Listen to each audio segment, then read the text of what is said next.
Hi everybody, welcome back to Cuire in the Kitchen. Cuire is the French word for to bake or to cook, and today we're going to be cooking. We're starting my section of Passover today, Passover. So we're doing 3 recipes, and this one is la pièce de résistance. We're actually going to start with this one. This is my brisket recipe. Every Jewish family has their favorite brisket recipe, and this is mine. I've made several, but I always go back to this one. So I'll tell you all about it and what Passover is and everything as soon as we get back. If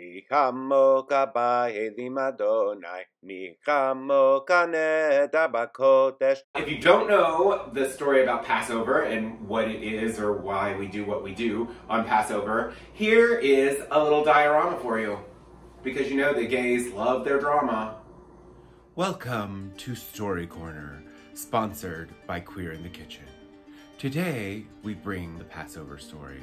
We bring it to you today, direct from the Torah. Please note, there may be some slight poetic license applied. Thank you. As we open our scene, the Jews, who are at this point still a collective, are surrounded in Egypt. They are slaves in Egypt, and they are starting to increase in their numbers. Well, Pharaoh, of course, was clearly concerned about this. He was so afraid that the Jews were going to start to outnumber the Egyptians that he passed down a decree. He said, Girl, I decree the firstborn of every Jew is to be thrown into the Nile so we can decrease their numbers. And so it was. So, the firstborn of every Jewish person was taken and thrown into the river. Drowned. But there was one Jew who was born, and his name was Moses. And Moses was so endeared by his mother that he was not drowned. He was instead placed into the river. And he was placed into the river and sent down the river, which in this case is not a bad thing. Sent down the river and was found by none other than some female in Pharaoh's family, and was scooped out of the river. Now, we fast forward. The Jews are still slaves to Pharaoh, still slaves, working hard. They're building the pyramids, they're plowing the fields, they're dredging the ocean, they're doing all kinds of heavy labor and hard work, and it's hard for the Jews. Can you imagine how much they were complaining? God then commands Moses, who he has taken on as the leader of the Jews apparently. He commands Moses,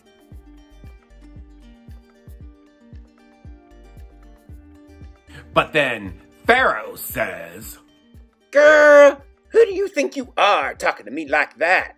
You better get on out of here now. There are fields to be plowed and animals to be fed and bricks to be laid. Get on out of here. Go. Now scat. Get. Well, let me just tell you, for God's chosen people and to be spoken to in that manner, what? God was pissed. Pissed, I tell you. So God responds to Pharaoh and says, 10 plagues he sends. He sends 10 plagues to Egypt. The first plague, the very first plague is blood. Gross, blood. And so God turns the entire Nile River, he turns it into blood. It's flowing, the blood is flowing, blood everywhere, it's flowing. Like, think of the worst horror movie you've ever seen. It's worse than that. Oh my God, so much blood. All the fish are dead. It smells like foul, like gross, not birds. It smells like foul, and the people can't drink the water from the Nile anymore because it's blood, and communion hasn't started yet because Christians haven't taken over, you know. Oh, it's gross, it's blood, but that still doesn't help. It still doesn't help. Pharaoh still refuses to let the Jews go. So God says, okay, guess what? I will send frogs. So he sends frogs.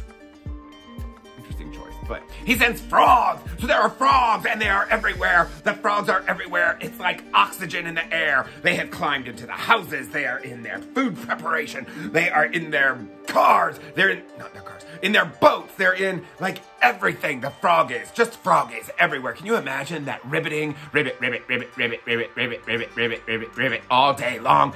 Oh, but still, they were not deterred. No. So then God sends lice. Oh, you shall have lice in all of your hair. It's so gross. Lice. You've got lice. You've got lice. But still, they were not deterred. So then, from the lice, God moves on to flies.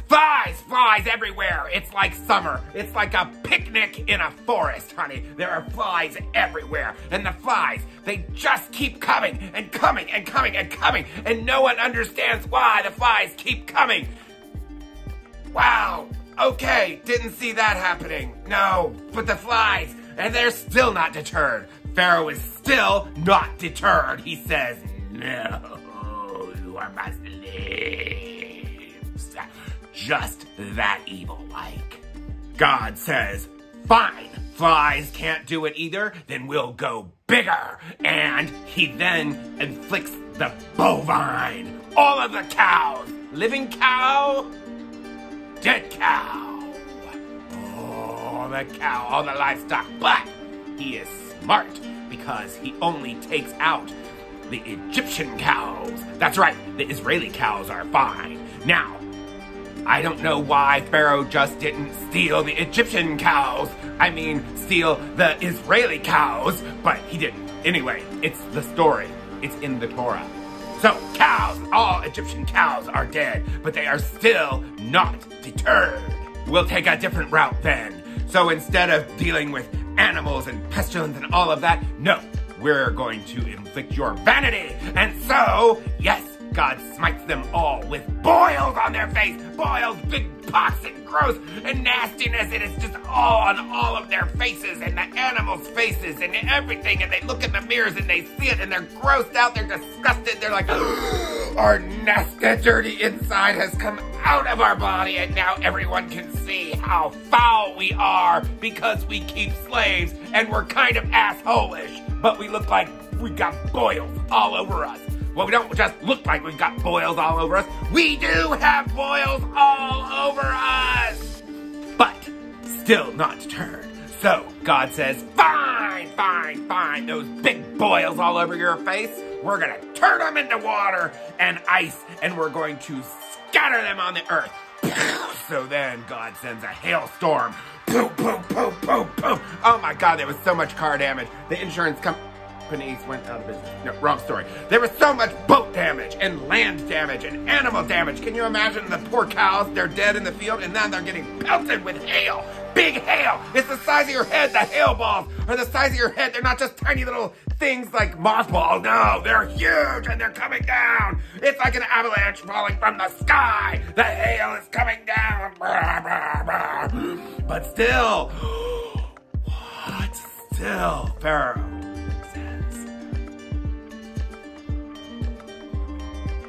God says, you know what else are yours? You know what else? All these locusts! Locusts everywhere! Oh, yes, they're coming, they're flying in. You thought the flies were bad. These are locusts. They are gross. Ugh. They're coming in. Oh, they're going. They are just being a pest all over Egypt. They're everywhere, everywhere, into everything. All the fields. They're eating all the fields. They're eating all the corn. They're eating all the crops. Everything is gone. Everything is gone because of the locusts. And can you imagine that sound? Oh, you know that sound in the summer. Can you imagine if you had to live through all of that? Oh my gosh. But still, Pharaoh. Wow, he is tenacious, that one.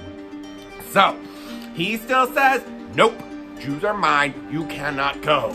You cannot go. And so God says, fine, we're going to take a little break and we're going to just create darkness. And so he sends darkness all across the land. But not just darkness. It's not like eternal midnight, like if you lived in Alaska or something. But it was darkness accompanied by depression and sadness. And it lasts a long time. But still again, Pharaoh, not deterred. God says, and then God goes and he takes the firstborn of every Egyptian. He goes and he takes the firstborn. But he says to Israel, because you know, Israel are the people that God is trying to help because they're being treated like shit by the Egyptians. Not current Egyptians. This is a long time ago. The Egyptians are not bad people anymore, but they were. So God says to the Egyptians, he calls them all together. He says, we're going to have a group meeting. It's like synagogue on the weekend, but they didn't have synagogues then. So it's just a little, you know, just a meeting. And he says, look, you need to take the blood, like the first plague, but don't tell anybody that. I don't know why. You need to take blood from your sacrificial lamb that you're killing to show me praise and love. You need to take that blood and put it on your doorpost, right outside the door, probably above the mezuzah. Don't get that messed up. Outside your door. And then I'm going to walk through Egypt. This is still God talking. I'm going to walk through Egypt and I'm going to kill all the firstborn. But I will pass over, do you get it? Pass over your house and save you and your people. So, of course, that's exactly what God does. And the Jews, of course, kill their lambs, and they put the blood on the door. God goes by and kills all the firstborn of every person, animal, whatever, all through Egypt, and the Jews get saved. This is too much for Pharaoh. You've gone too far, God. It's too much. And Pharaoh says, just go!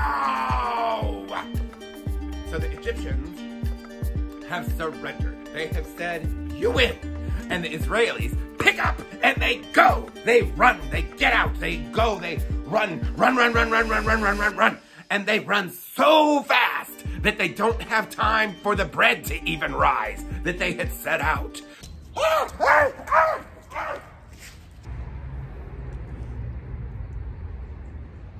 Just leave it! So they have no bread, but they are running free. And they get to the Red Sea, and they are standing at the Red Sea with all of the whole Red Sea out before them. And they're like, what should we do? And just at this same time, as the Egyptians are leaving, as the Israelis are leaving Egypt, Pharaoh decides, oh my gosh, everyone's leaving. How are we going to get all this work done? And he changes his mind. Yes, Pharaoh changes his mind. And so he says, stop, you can't leave, you can't leave. And so he and his people come after the Jews. So the Jews are standing at the Red Sea and they've got no place to go. There's sea in front of them and Egyptians behind them. And what should they do? So God sends another miracle and he says, gates to the Red Sea are now open. And the Red Sea parts. It parts, oh my gosh, yes. And the Israelites run through the Red Sea to the other side by the desert.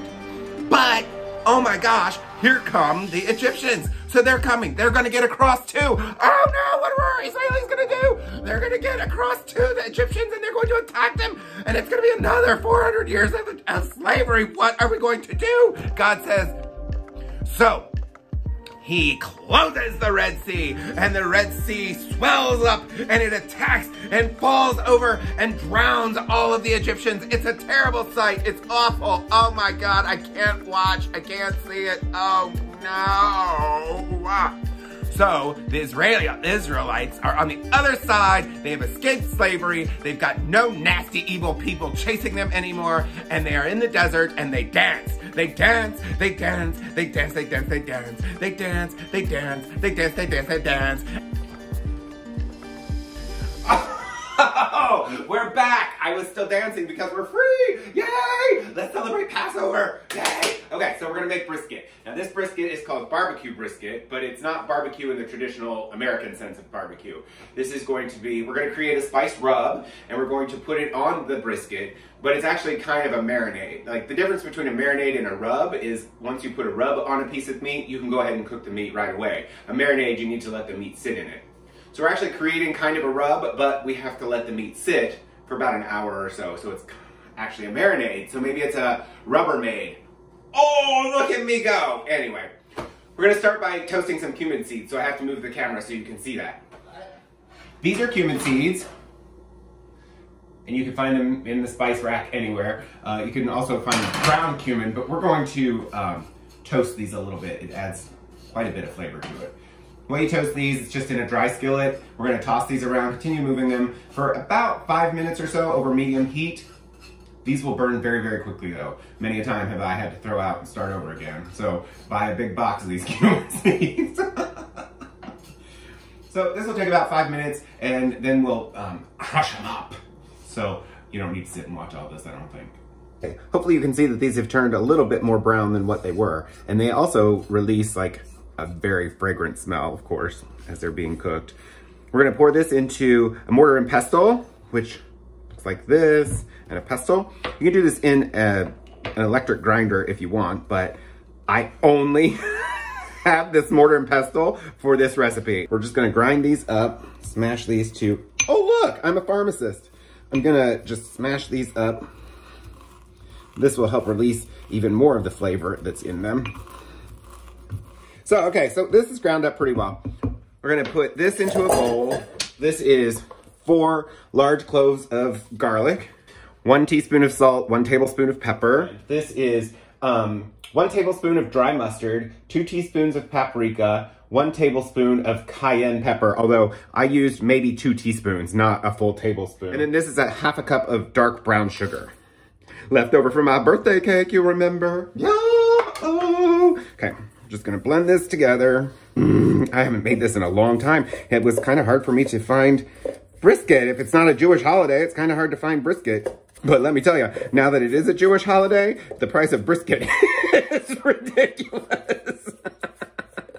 Usually you can find brisket for about $3 to $4 a pound, something like that. Maybe 5 or 6 at the most. This brisket that I bought was $10 a pound, $9.99. I said to the guy, I said, Passover's obviously here. And he's like, right? This is 4 pounds, 4 pounds of brisket. We're gonna put this over the top, kind of rub it in. So often, I just wish you all could taste these recipes because I get so excited about them, and I know you think it must just probably be marketing, but it's really not. I'm excited.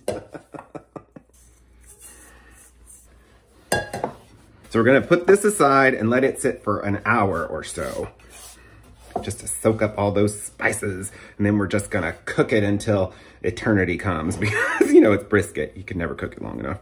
I mean, you can never cook it too long. This was cooked for an hour on each side and then covered and cooked for 3 hours. Here we are. I just took it out of the oven. It's a little dark, mostly because of the brown sugar. It's not burnt or anything. It's got this amazing juice on it. I'm going to move the camera over and then plate it and cut off a big chunk of it. Yay, okay. Now we've let this sit just a little bit so it doesn't fall apart. The whole house smells so good. This should just like break off. I hope so. Yummo, look at that. Look. Oh, I'm so excited.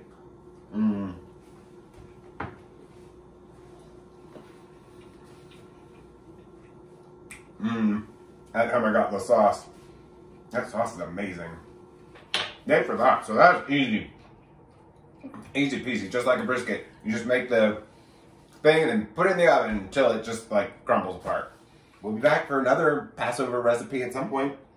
Well, I mean, not at some point. I'll see you next Tuesday, of course. Oh, wow.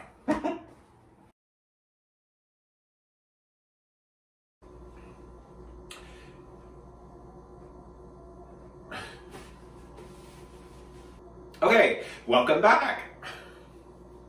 But still not tonight, or still not. be like a marinade. So a marinade, or a rub. Fuck. A rub is different than a marinade. Damn it, that's not right. It's gonna burn the shit out of my mouth probably.